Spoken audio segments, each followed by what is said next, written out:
Gegap gempita kemenangan ganda putri kebanggaan kita, Grecia Poli dan juga Apriani Rahayu yang berhasil memenangkan medali emas pada pertandingan badminton di Olimpiade Tokyo kemarin, Olimpiade Tokyo maksudnya ya. Itu tuh semacam kayak sebuah kejutan bagi kita yang saat ini tuh sedang berada di masa duka ya, karena masa pandemi yang juga belum selesai sampai dengan hari ini.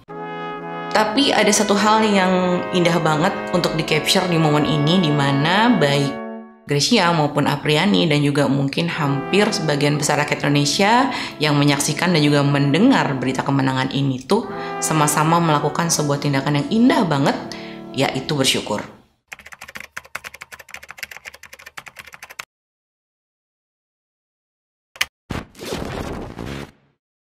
Assalamualaikum warahmatullahi wabarakatuh. Selamat pagi, siang, sore, malam untuk semua sahabat channel yang ada dimanapun. Ketemu lagi dengan aku, Galuh Kencana Wulan. Seperti biasa, bagi yang belum subscribe, silahkan subscribe dan nyalakan lonceng notifikasinya biar kita bisa saling berbagi hal positif yang ada di sekitar kita ya.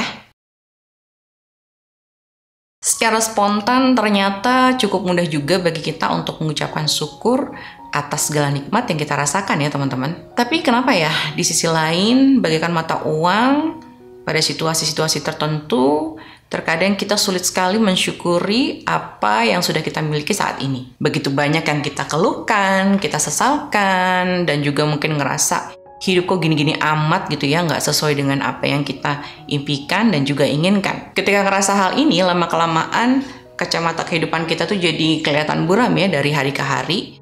Dan kita akhirnya jadi lupa ngerasa bagaimana caranya bahagia dan juga senang. Bersyukur atau istilah lain yang kita kenal dengan gratitude adalah kemampuan seseorang untuk mengungkapkan rasa terima kasih atas seluruh kebaikan yang diperolehnya atau atas apapun yang dimilikinya saat ini. Minimal berterima kasih kepada orang-orang yang telah berbuat baik kepada kita.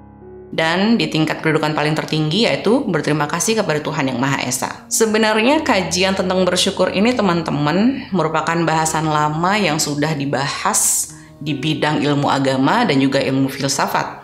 Tapi pada tahun 2007 seorang psikolog asal California, Amerika Serikat yang bernama Robert Emmons meneliti tentang bersyukur ini di berbagai penelitiannya, dan Emmons pun menemukan bahwa semakin seorang bersyukur, maka ia akan semakin mendapat kemungkinan untuk meningkatnya kesehatan fisik, mental, dan juga kesejahteraan hubungan. Baik hubungan dengan Tuhan, dengan orang-orang terdekat, ataupun juga dengan lingkungan sekitarnya. Dampak bersyukur dalam penelitian Emmons disebutkan, yang pertama, mempengaruhi kesehatan mental, di mana dapat memperbesar rasa optimis dan juga bahagia, meningkatkan konektivitas perasaan di masa-masa krisis, meningkatkan self-esteem, dan juga mengembangkan kecerdasan intelektual dan juga emosi. Yang kedua, mempengaruhi kesehatan fisik di mana dapat menaikkan level energi, kemudian memperkuat jantung dan juga sistem imun, menurunkan tekanan darah, juga dapat mengurangi stres, cemas, depresi, dan juga sakit kepala, serta juga dapat meningkatkan perawatan diri dan menambah stamina untuk siap berolahraga. Yang ketiga adalah mempengaruhi kesejahteraan hubungan, di mana meningkatnya spiritualitas atau juga semakin besarnya kesadaran atau keyakinan bahwa ada kekuatan yang maha besar, maha dahsyat di luar diri kita. Lalu juga dapat memperluas kapasitas untuk memaafkan, dan juga dapat menumbuhkan kasih sayang di antara kita dengan orang-orang terdekat dan juga pastinya dengan lingkungan sekitar kita. Apa sih yang membuat kita sulit bersyukur, teman-teman? Alasan pertama, karena kita tidak mengakui apa yang kita miliki nih, teman-teman. Di kondisi zaman yang cepat seperti sekarang, pertumbuhannya cepat gitu ya. Seringkali ini tuh memacu kita untuk melakukan rutinitas sehari-hari kita dengan kecepatan yang juga tinggi. Akhirnya kita jadi tidak memiliki waktu untuk merasakan hal-hal kecil yang terjadi dalam keseharian kita dan membuat tubuh dan pikiran kita merasa lelah dengan keadaan tersebut, sehingga kita lupa untuk mengakui begitu banyak hal baik sebenarnya yang terjadi dalam kehidupan kita sehari-hari yang sebenarnya patut juga untuk disyukuri. Alasan kedua, bersyukur itu bisa memicu ingatan masa lalu yang suram. Saat ini ketika kondisi kita sedang dalam keadaan yang membaik, terkadang kita jadi ingat lagi masa-masa lalu dengan membandingkannya dengan kondisi sekarang. Dan saat memori-memori yang menyakitkan itu muncul, kita seringkali ikut terhanyut dan fokus pada peristiwa-peristiwa menyedihkan itu atau peristiwa pahit itu, sehingga ini tuh bisa mengurangi rasa syukur kita terhadap apa yang sudah kita capai sampai dengan hari ini. Jika kita review dari penelitian-penelitian tadi nih teman-teman, bisa kita tarik kesimpulan ya bahwa semakin kita bersyukur, maka kita juga akan semakin mendapatkan kenikmatan di setiap aspek kehidupan kita, baik dari aspek fisik, mental, spiritual, dan juga sosial. Ini tuh sejalan banget dengan apa yang Allah firmankan dalam surat Ibrahim ayat 7, di mana Allah berkata bahwa akan menambahkan nikmat pada siapa saja yang pandai bersyukur. Setidaknya nih teman-teman, ada sekitar 70 ayat yang ada di Al-Quran yang membahas tentang manfaat bersyukur dan juga mudorotnya apabila kita mengabaikannya. Wah, lengkap juga ya. Jika sampai dibicarakan begitu banyak dalam Al-Quran, artinya ini tuh merupakan bahasan penting yang perlu kita amalkan sebagai jalan keselamatan selama kita hidup di dunia dan juga nanti untuk di akhirat. Ya nggak sih?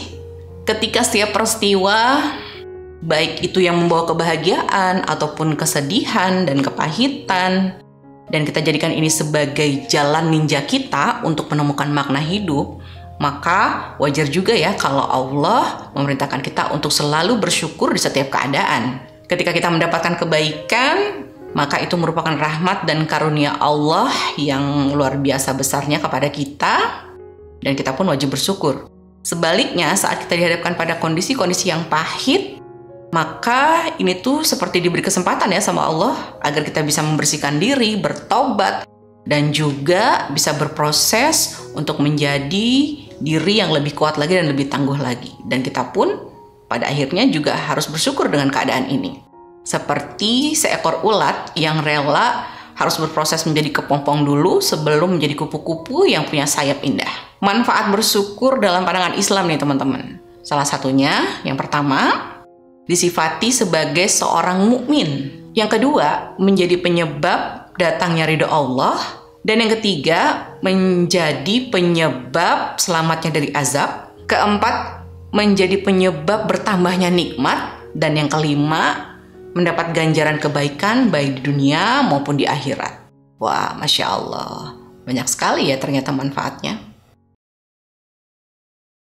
Ada 3 macam cara bersyukur, diantaranya adalah bersyukur dengan hati, yaitu menyadari dan meyakini bahwa seluruh nikmat yang kita rasakan itu merupakan karunia dan rahmat Allah semata. Yang kedua, bersyukur dengan lisan, yaitu dengan mengucapkan hamdalah di setiap kebaikan yang kita peroleh, kemudian menyebut nama Allah dengan berzikir, dan juga memuji nama Allah dengan segala nikmat yang Dia berikan kepada kita semua nih di hadapan orang lain, agar ini bisa menjadi media kita untuk saling mengingatkan kebesaran Allah. Yang ketiga, bersyukur dengan tindakan, yaitu dengan menggunakan seluruh nikmat yang Allah berikan kepada kita agar bisa menjadi bermanfaat di jalan kebaikan yang tentu saja Allah ridhoi. Kita juga bisa melatih cara kita untuk lebih bersyukur, yaitu dengan cara misalnya mengucap syukur di awal hari karena kita masih diberikan nafas untuk hidup dan masih bisa punya kesempatan untuk melakukan banyak hal baik dan juga bertobat. Dan ini juga bisa dilanjutkan dengan zikir pagi. Lalu yang kedua, memberi waktu pada diri kita sendiri untuk bisa merasakan setiap hal kecil yang terjadi dalam keseharian kita. Ini sebagai sebuah nikmat dan karunia Allah semata. Karunia yang sangat besar meskipun mungkin nikmat itu berupa nikmat yang kecil buat kita. Yang ketiga, memperbanyak mengucapkan terima kasih kepada mereka yang terhubung dengan kehidupan kita nih, siapapun mereka dan apapun kebaikan yang mereka lakukan, sekecil apapun itu. Karena dengan mengucapkan terima kasih kepada mereka, itu tuh tidak hanya berdampak baik bagi mereka saja, tapi juga memiliki dampak yang luar biasa besar bagi diri kita sendiri. Yang keempat adalah mengingat-ingat nikmat yang sudah Allah berikan kepada kita sepanjang hari dan mensyukurinya saat kita akan menjelang tidur. Mudah-mudahan dengan berlatih kita akan semakin mensyukuri setiap hal kecil nikmat yang Allah berikan kepada kita setiap harinya. Nah, teman-teman, luar biasa sekali ya ternyata dampak dari bersyukur, manfaatnya yang tadi sudah digali dari penelitian dan juga berdasarkan apa yang dikatakan Allah dalam Al-Quran. Mudah-mudahan nih kita diperkenankan oleh Allah untuk menjadi bagian dari orang-orang yang selalu bersyukur atas segala nikmat yang Allah berikan. Sekian dulu video kali ini, semoga bermanfaat. Jangan lupa bagi yang belum subscribe, silahkan subscribe dan nyalakan lonceng notifikasinya agar kita bisa saling berbagi hal positif yang ada di sekitar kita. Sampai ketemu di video berikutnya. Assalamualaikum warahmatullahi wabarakatuh.